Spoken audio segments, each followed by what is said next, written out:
Dustin Bates following a motorcycle pursuit. On November 23rd of 2020.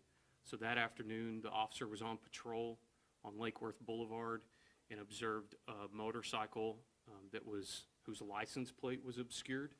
He also noticed that the motorcycle had been spray painted, which in his training and experience led him to believe that the motorcycle could have been stolen. So the traffic violation was the obscured license plate or no license plate. So he attempted to initiate a traffic stop, and as soon as he did that, the motorcycle accelerated away at a high rate of speed. The total pursuit only lasted a few minutes. In essence, the motorcycle rider, Mr. Bates, took the cloverleaf, got on to 820, went down 821 exit, and as he was taking the exit, failed to negotiate the exit and actually wrecked the motorcycle. He was so far ahead of the officer at that time, the officer was considering discontinuing the pursuit due to a loss of visual contact with the suspect. But once he topped the hill and he saw a cloud of dust, he knew that the motorcycle had wrecked. And at that time, he saw Mr. Bates running across the field. As he tracked Mr. Bates with his eyes, he began to veer off the roadway, just as many people do. Where your eyes go, the wheel of your car follows. Once he left the roadway, he immediately applied the brakes in his unit, but the grass conditions that day were a little bit damp. We had just a light coating of moisture, and so on top of trying to slow down a vehicle on grass, it was also wet. So as soon as he applied the brakes, the car began to go into a slide. The officer continued to apply the brakes and continued sliding until he collided with Mr. Bates. It's been wrongfully reported that Mr. Bates was run over. At no time was he run over, he was just struck. So he never went underneath the car, the vehicle's tires never ran over him. He was just struck with the front of the vehicle. Not to minimize the injury, that's a significant impact, but just to be clear about the facts. Following any critical law enforcement incident, it is the policy of the Lake Worth Police Department to invite in an unbiased outside law enforcement agency to conduct an investigation into what happened. So in this case, we reached out to the Grand Prairie Police Department, who we had a prior arrangement with to investigate our critical law enforcement incidents. And we also reached out to the Tarrant County Sheriff's Office. Both departments sent out teams of investigators. The Tarrant County Sheriff's Office handled the crash investigation. The Grand Prairie Police Department handled the criminal investigation, while our department opened an internal affairs investigation or an administrative investigation. Through that process, or at least through the criminal investigation, the Lake Worth Police Department is completely hands-off. We remain neutral, and we allow that outside agency to conduct their investigation without our influence. Only at its conclusion are we presented with the findings. So the Grand Prairie Police Department conducted a thorough investigation. That investigation concluded through a traffic crash analysis and overhead drone footage and things like that, that the tire marks from the officer's car indicated the presence of a yaw mark, which is where the tires lose traction and the rear tire doesn't follow the same track as the front tire, and that indicates a loss of traction immediately prior to the officer striking the suspect who was running away. Grand Prairie's investigation also noted that the damage to the motorcycle and the injury to the defendant indicates that he could have suffered the injury to his leg or knee when he lost control of the motorcycle, as opposed to the collision with the police car. There's just no way to know. It should be noted that I was notified of this incident right after it occurred, and I personally went to the hospital to visit with Mr. Bates. He was not conscious at that time. I think he was under sedation. But we do take pride in being a compassionate police department. And so I felt that it was appropriate to at least go personally and, offer my sympathies and to let him know that the incident would be investigated properly. As I mentioned, there was a criminal investigation done by the Grand Prairie Police Department. The findings of that investigation were presented to a Tarrant County grand jury. And on March the 4th of 2021, the grand jury voted to take no criminal action in this case. There was also an inquiry by the Department of Justice and the FBI, and they also declined to take no action after a review. So that leaves us with just the administrative investigation. Our team conducted an internal affairs investigation and investigated 2 allegations of misconduct. One was for Lake Worth PD Policy 6.01, use of force, subsection procedures for pursuits, subsection F, which details the primary officer's responsibilities in a pursuit, which states the officer's primary responsibility in a pursuit is the safe operation of the vehicle. And the allegation of misconduct for that violation was sustained. The second violation was for Lake Worth PD Policy 2.01, rules of conduct, maintenance of property department vehicles. And that policy states in part, members shall operate department vehicles and other equipment in such a manner as to avoid injury to persons or damage to property. That allegation of misconduct was also sustained. For those violations, the officer was issued an 80-hour suspension, which for our department is 2 weeks. That's 2 work weeks for the officer. The officer was also assigned to administrative duties until the criminal investigation was presented to the grand jury and voted on by the grand jury, until there were findings from the criminal investigation. The officer also underwent additional training, specifically to the operation of emergency vehicles. He was also ordered to create and present a critical incident debrief back to the field operations unit of the department on lessons learned. So what did you learn from this experience? Since then, the officer has resigned from the Lake Worth Police Department.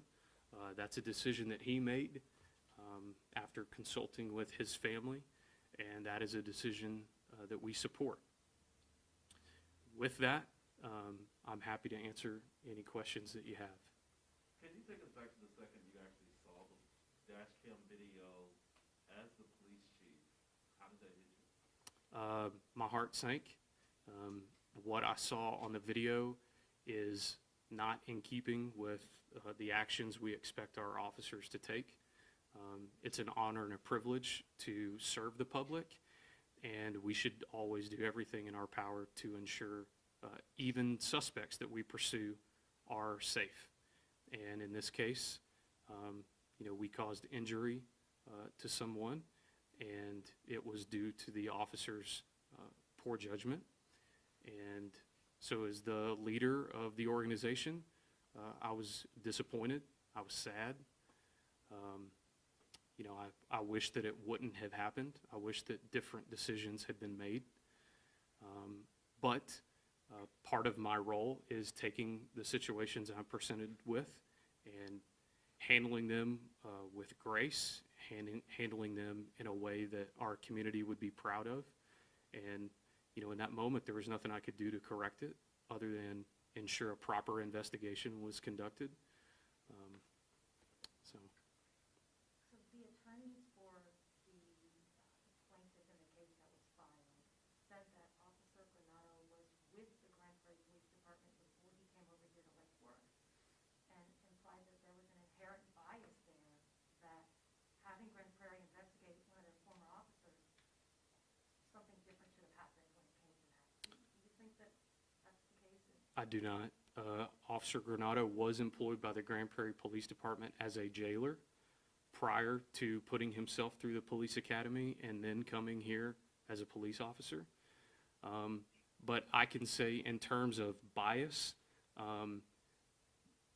we handled this case according to best practice and took steps that are well beyond what other departments take in similar situations. For example, we could have investigated this incident all on our own, which certainly, in my opinion, would have implied more bias, but we didn't. We chose to go out and ask another agency who has no stake in whether or not any criminal wrongdoing is found on this officer come in and look at it.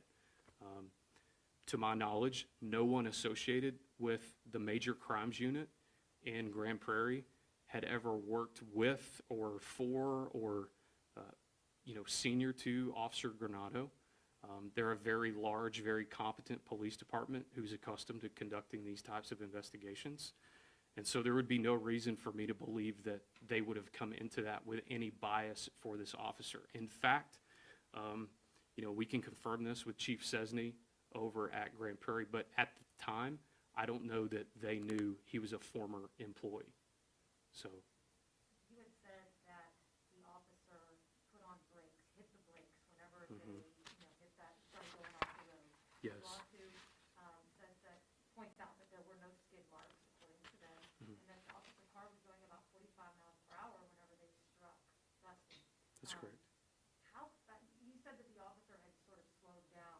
How fast was the officer going, according to you, whenever this all occurred, in the first place, Sure. before he hit the brakes? Sure.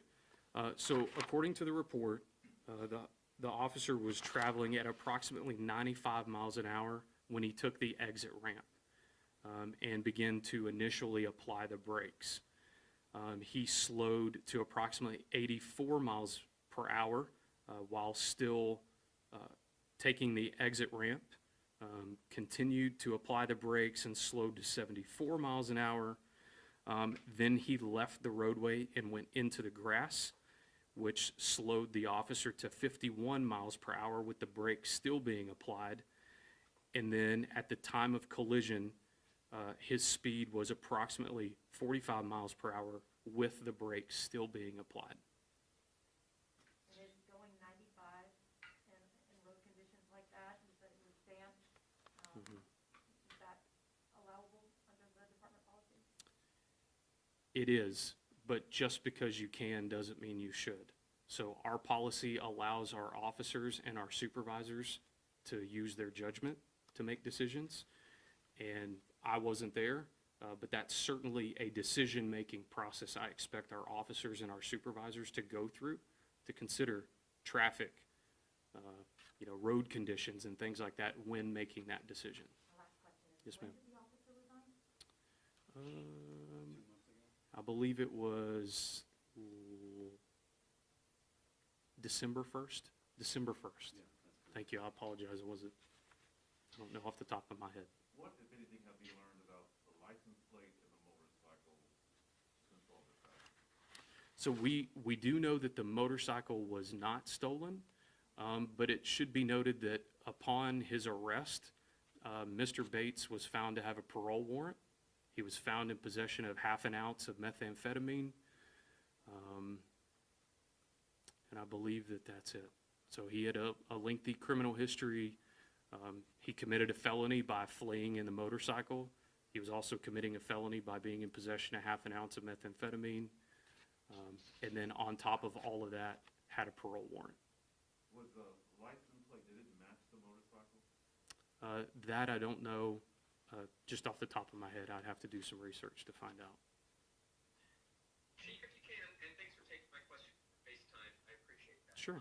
Hindsight 2020, you're the chief of police. If you could go back, how would you want this pursuit to have been handled? What did your officer specifically do wrong? Was it leaving the roadway? You talked about the speed was allowed, but maybe sometimes you shouldn't. How would you have liked to see this play out if you could go back in time? Thanks for your question, David. I want to be careful not to Monday morning quarterback my officers. They are put into incredibly difficult situations There was a lot going on that day. In a vehicle pursuit, you're considering a lot of things. You know, if I had to say one thing I wish wouldn't have happened, I wish we wouldn't have collided with Mr. Bates. I wish he would have surrendered. I wish that we could have taken him into custody peacefully without injury to him or anyone else. But unfortunately, those are not the facts. Do you know what that parole warrant, I mean, obviously it's a parole warrant, but do you know what led to him being on parole? And we'll do a records check. I do not know why his parole was revoked or what charge he was revoked on. Not off the top of my head, I don't know. Does what happened on camera match your pursuit policy? Yes, so there were no pursuit policy violations. These all had to do with operating the vehicle in such a way that it would not cause injury to someone else. So the Lake Worth Police Department does allow the pursuit of vehicles. And we believe that our community expects us to pursue felonious criminals, criminals who break the law. They expect us to go after them and bring them to justice. But we believe that in doing that, it must be done in the safest way possible. But there are inherent risks with everything, including vehicle pursuits. Again, as I pointed out, our pursuit policy allows for officers and supervisors to consider all the facts and circumstances when making the decision to pursue, to continue a pursuit, or to discontinue a pursuit. Like I said before, this pursuit lasted only about 3 minutes.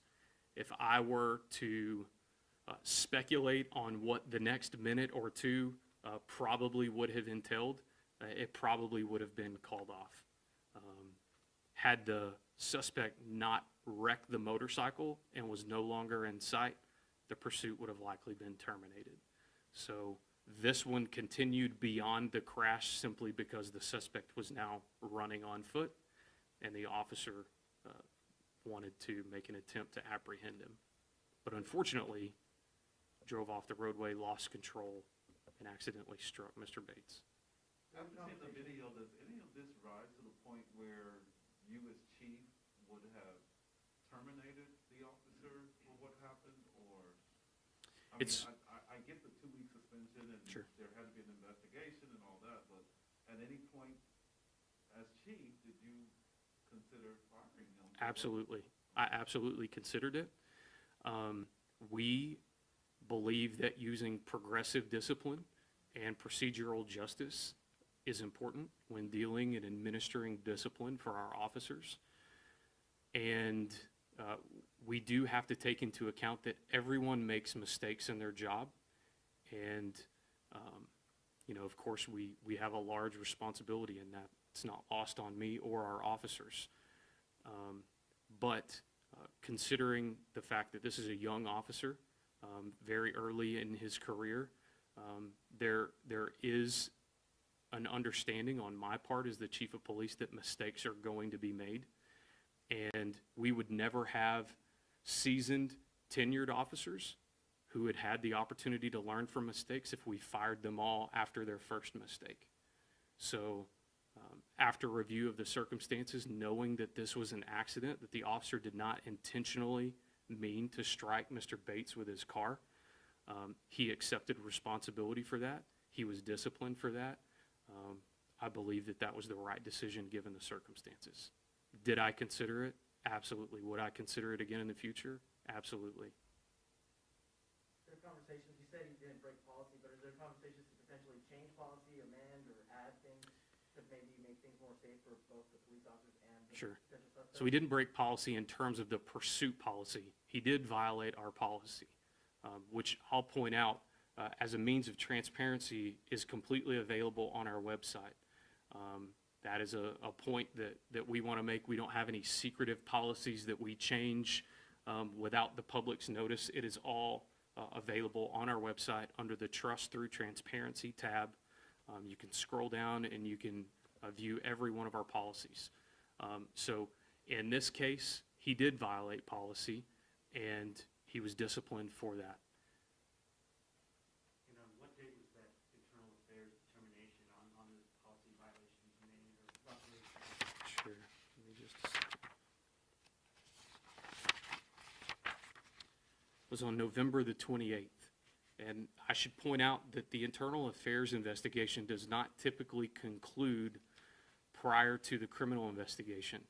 But I believed after I was presented with the findings that they were so overwhelming that I was prepared to make a decision and administer discipline even before the criminal case went forward. So it's not as though he served that suspension and then returned, he resigned after receiving notice that the suspension would be imposed? No, he did return back to work. So this is November of last year, of 2020. So he was placed on administrative leave while the investigation was conducted. Once it concluded, we administered the suspension.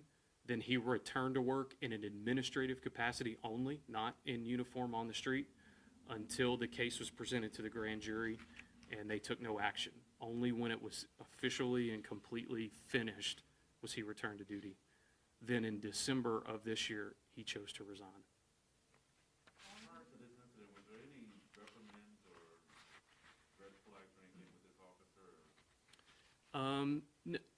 Not anything out of the normal.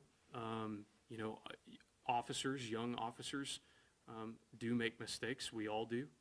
So there were a couple of write-ups in his past where we had addressed conduct that was that needed to be corrected, but nothing major. No prior suspensions or anything like that. Complaints from the public at all? Not that I'm aware of. I think it was all, you know, internal. How long was he with this department? Approximately 3 to 4 years. I don't know offhand, but we can get you that information if you want to stick around. He and I actually hired on the same day, which would have been March of 2018. So, do the math, almost 4 years.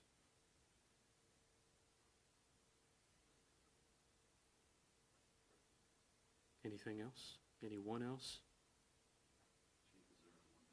Oh, yes, thank you. I do want to point out, it was reported, or the Telegram ran a quote that I wanted to address, and simply say that that quote by the officer on scene does not reflect the attitudes and principles of our department. Specifically, the insinuation of welcome to Lake Worth. We are a police department that takes tremendous pride in providing excellent service and protection to the public and to the people that we arrest. We take great pride in treating all people with dignity and respect, and the statement by this officer does not reflect that. And you know, we have and will continue to address that. I just want to be clear that all people are welcome here. If you come here, and I think what the officer was trying to say is if you come here and you commit crime, then you should expect to see one of our officers. You should expect an encounter with one of our officers. But you should also expect that encounter, even if lawful action needs to be taken, to be excellent, to be professional, to be compassionate. So just wanted to make sure that that was addressed. You addressed that with that second officer? Yes, Is that just talking to, or? yes. A very stern talking to.